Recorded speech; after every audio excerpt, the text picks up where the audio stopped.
sixth-generation fighters are coming, and everything else will be obsolete.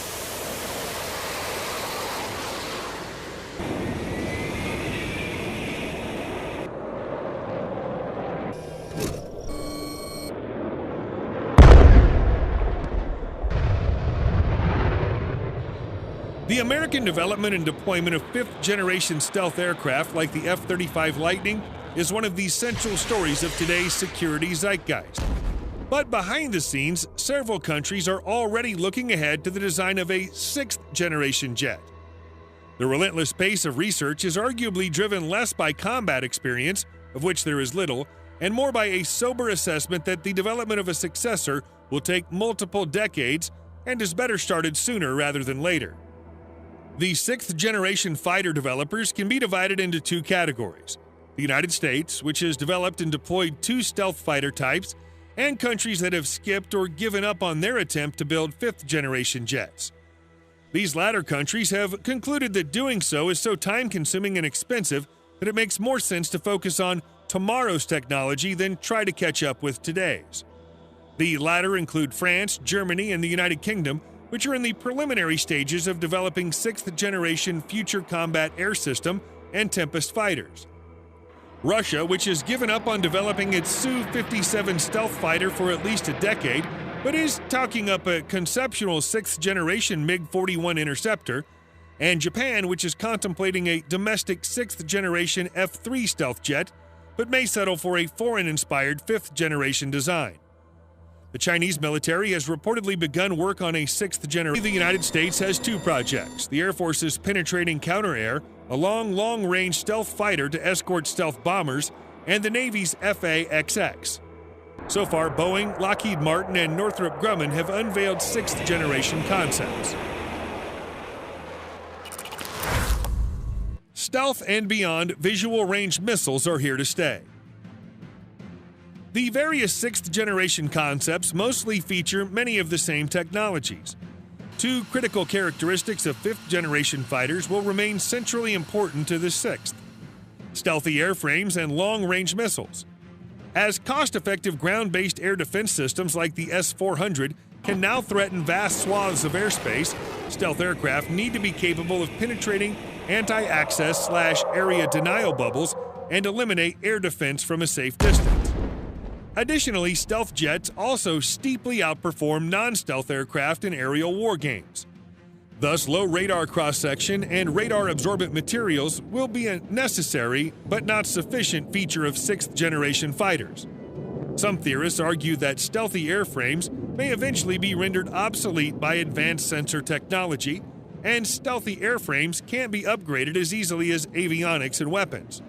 Therefore, jamming electronic warfare and infrared obscuring defenses will also rise in importance. Beyond visual range missiles will remain a key technology. Extent missiles like the AIM-120D can already hit targets over 100 miles away, but realistically must be fired much closer to have a good chance of a kill against an agile, fighter-sized target. However, new ramjet-powered high-speed air-to-air missiles like the British Meteor and Chinese PL-15 point to why future air warriors may mostly fight at great distances from their adversaries.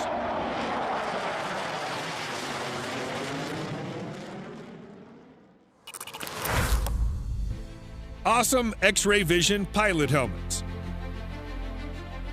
The F-35 has pioneered sophisticated helmet-mounted displays that can see through the airframe for superior situational awareness, display key instrument data, and target missiles via a helmet-mounted sight. Though these helmets currently have significant teething issues, they will likely become a standard feature in future fighters, possibly supplanting cockpit instrument panels. Voice-activated command interfaces may also ease the hefty task load expected of fighter pilots.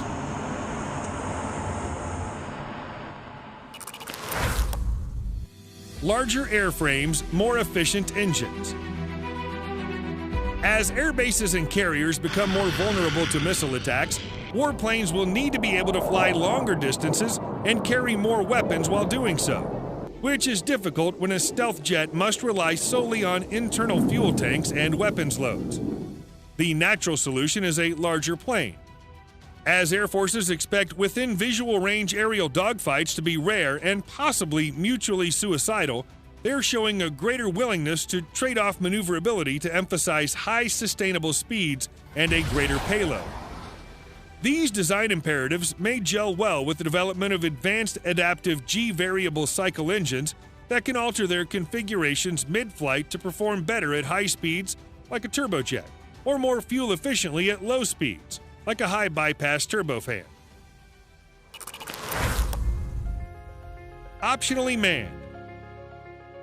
For several decades, air power theorists have forecast a transition to crewless combat jets which won't have to bear the added weight and risk to life and limb necessitated by a human pilot.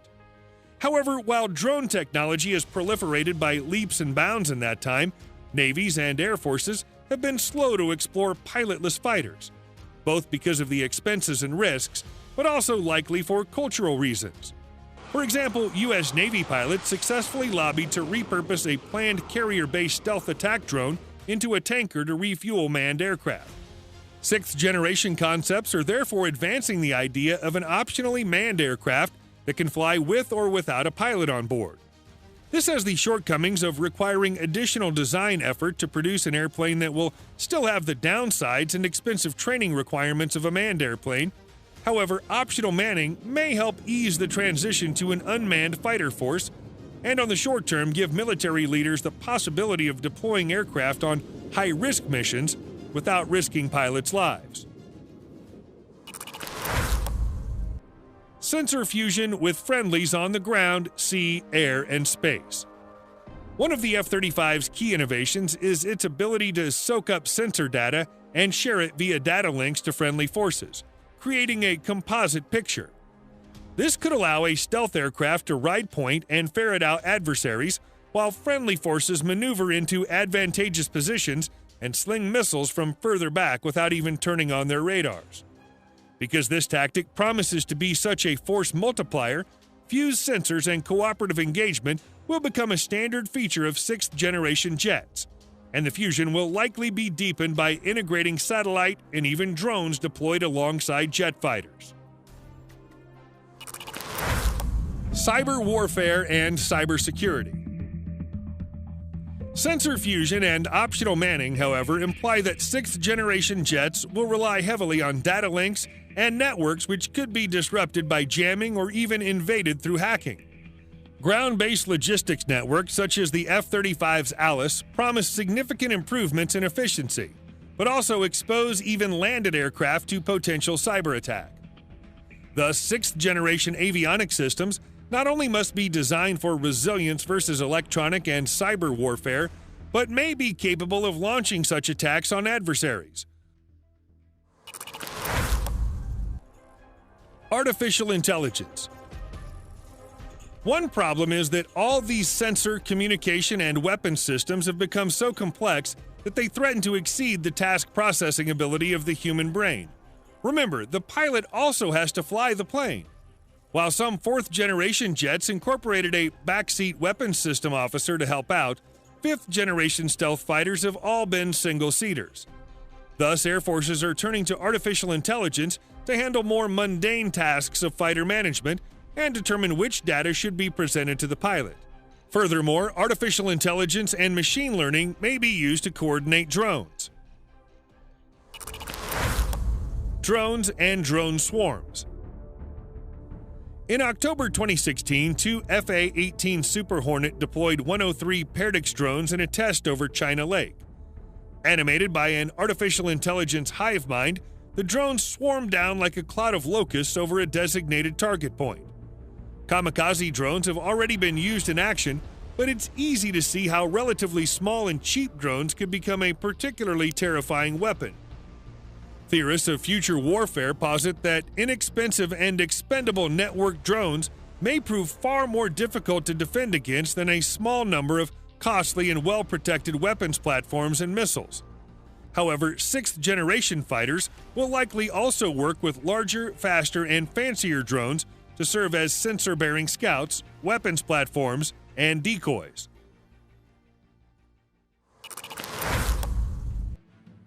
Directed energy weapons. Swarms of drones, missiles, and even obsolete jet fighters can threaten to oversaturate an advanced stealth jet's offensive and defensive capabilities. One commonly cited countermeasure may be directed energy weapons, such as lasers or microwaves, which can be fired quickly, precisely, and with a nigh limitless magazine capacity giving sufficient electricity. The U.S. Air Force envisions 3 categories of airborne directed energy weapons: lower-powered lasers for disrupting or damaging enemy sensors and seekers, a mid-level tier capable of burning incoming air-to-air missiles out of the skies, and higher power class capable of destroying aircraft and ground targets. 6th-generation fighter programs remain strictly conceptual today, especially given the enormous expenses and effort devoted to working out the kinks in the 5th generation. Many of the component technologies, such as lasers, cooperative engagement, and unmanned piloting, are already well under development, but integrating them into a single airframe will still prove a significant challenge. At the earliest, 6th-generation fighters may crop up in the 2030s or 2040s, by which time concepts in air warfare will likely have evolved yet again.